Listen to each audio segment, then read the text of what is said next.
6,000 కోట్లు 5,000 కోట్లు ఒక పాలసీ. మనకున్న రెవెన్యూ ట్యాక్స్ రెవెన్యూ బట్టి డైలీ ఒక 10 రోజుల్లో 10 రోజుల్లో ఫుల్ఫిల్ అవుతుంది ఆ బటన్ నొక్కడం వల్ల. 7,000 కోట్లు బ్యాంకులో ఉండి బటన్ నొక్కడం కాదు, ఒక పాలసీ మ్యాటర్ గా వాళ్ళకి ఎష్యూరెన్స్ కోసం మనం బటన్ నొక్కుతున్నాం. మేము బటన్ నొక్కితే 10 రోజుల్లో 15 రోజుల్లో 20 రోజుల్లో మనకు వస్తుంది. ఆయన బీజేపీ ప్రతినిధి చెప్తున్నాడు జనవరిలో నొక్కితే మార్చి బడ్జెట్ అయిపోయిన తర్వాత మనం బడ్జెట్ దాకా మనం ఫుల్ చేసుకునే పరిస్థితిలో ఏరియర్స్ ఇవన్నీ ఉంటాయి కాబట్టి మార్చిలో క్లియర్ చేయాలి. కానీ మార్చి 6వ తారీఖు, మార్చి 9వ తారీఖు, మార్చి 19వ తారీఖు మీరు మాట్లాడారు. మీకు ఇవాళ ఏం అవసరం? మా దగ్గర డబ్బు లేకపోతే మేము ఇస్తామన్నాం కదా, మీరే కదా పిటిషన్ ఇచ్చింది, మీరే కదా ఎలక్షన్ ఆఫీసర్ అబ్జెక్షన్ పెట్టింది. మీరు పసుపు కుంకుమ మీలో మానవత్వం లేదు కదా. మీరు పేద ప్రజానీకానికి వ్యతిరేకం అని చెప్పారు. మేము 9,700 కోట్లు అది ఎట్టేస్తానంటాం బ్యాంకులో. 9,700 కోట్లు మేము ఇవాళ వాళ్ళు కమిషన్ లో మాకు పర్మిషన్ ఇస్తే ఇచ్చేవాళ్ళం కదా, ఇచ్చేవా ఇవ్వలేదు తేలిపోయేది కదా. మీరు 2,70,000 కోట్లు ఇచ్చిన వాళ్ళని ఒక పాలసీ 6,000 కోట్లు ఆసరా వచ్చేప్పటికి 6,400 కోట్లు మిస్ అవుతున్నారు. సాంబశివరావు గారు జనవరిలో బటన్ నొక్కారు, మీరు అన్నట్టు 10 రోజుల్లో పిస్తే ఇవాళ అసలు ఇవాళ దాకా కోర్టుకు వెళ్లాల్సిన పరిస్థితే లేదు. ఇవాళ డబ్బులు మీ దగ్గర లేవని ఎవడు చెప్పట్లా, ఇవాళ ఉన్నాయి కాబట్టి. కానీ జనవరిలో మార్చిలో నొక్కిన బటన్లు ఈ రోజు వరకు ఇవ్వలేదు. అప్పుడు ఒక 5 కోట్లు 5 కోట్లు ఇచ్చి వదిలేశారు. ఇప్పుడు 9,000 కోట్లు పెట్టి ఇవాళ ఇస్తామంటున్నారు అని కదా చెప్పేదండి. మార్చి 30 దాకా గవర్నమెంట్ కి అనేక ఏరియాస్ ఉంటాయి. మరి అప్పుడు బటన్ నొక్కడం ఎందుకు? ఒక మాట మీరు అడిగారు కదా, నేను చెప్తానండి. మార్చి 20వ తారీఖు నోటిఫికేషన్ వస్తుంది, ఆన్ గోయింగ్ ప్రాజెక్ట్ కింద దాని బటన్ నొక్కి ఇవన్నీ చెప్తున్నా కదా. వీళ్ళకేం బాధ? బటన్ నొక్కితే మేము ప్రస్తుతం మేము అబ్జెక్షన్ పెట్టలేదు కదా.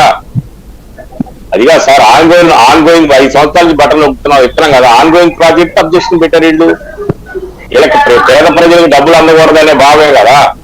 మీకే పేదలకి అందరీకుండా చేసింది మీరు కదా అంటున్నా. మేము కాదు, మేము ఆన్ గోయింగ్ ప్రాజెక్ట్ కింద డబ్బులు రాగానే పరాలని ఉద్దేశంతో బటన్ చేశాం. ఒక్క మాట వినండి, నేను చెప్పేది వినండి. మీరు అన్నట్టు ఇవాళ ఎలక్షన్స్ అప్పుడు పంచడం కరెక్ట్ కాదని వాళ్ళు వెళ్ళారు, అది మంచి చెడు అని మీరు మాట్లాడుకుందరు. కానీ జనవరి ఫిబ్రవరి మార్చి అంటే ఇప్పటికి 2 నెలల ముందు అప్పుడు బటన్ నొక్కుకొని ఎన్నికల షెడ్యూల్ అనుకున్నాం. షెడ్యూల్ వచ్చింది ఎప్పుడు? లాస్ట్ ఇది మార్చి ఎండింగ్ లో షెడ్యూల్ ముందే మీరు బటన్ నొక్కారు. కానీ షెడ్యూల్ మార్చి 16 షెడ్యూల్ వచ్చింది. మార్చి 16 లోపన్న డబ్బులు వేయాలి కదా, మార్చి 16 లోపన్న ఎందుకు వేయలేకపోయారు?